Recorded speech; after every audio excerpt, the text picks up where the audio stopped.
There are some new rules governing these motorized scooters that you've seen all around Atlanta recently.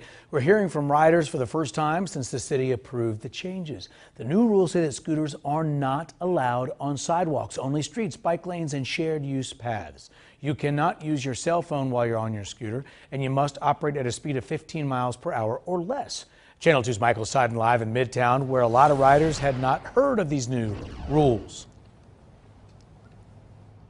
Justin, minutes ago, we just saw about a dozen riders go zipping right through that intersection. You know, all over town we see these electric scooters, but tonight there's a new ordinance that would make it illegal to ride on the sidewalks. From the Beltline. And it's a lot cheaper than like an Uber or a Lyft or something. To the heart of Midtown Atlanta. When you're tired and a long night, it's easier than walking. Electric scooters are always on the move. You feel you can get around the whole city. It makes the city seem smaller. You can get to places you couldn't normally get to. But on Monday afternoon, the vote is now closed.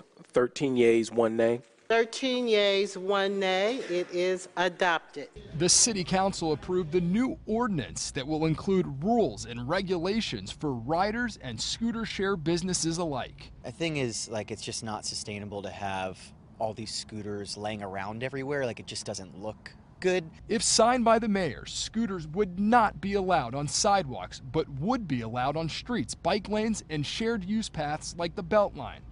Every scooter company would have to pay a permit fee of at least $12,000 a year and have a plan to educate riders about safety and helmet use.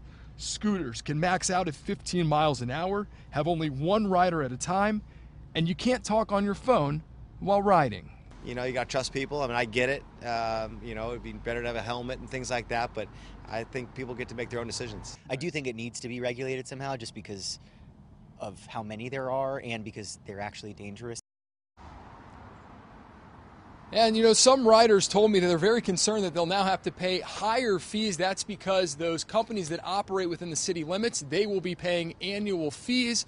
We reached out to those companies, but so far, our calls and emails have not been returned.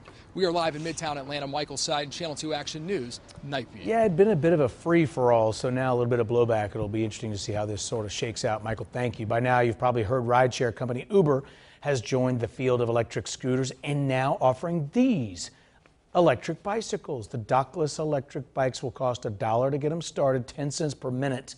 After that, and like the scooters, they'll be accessible through the Uber app.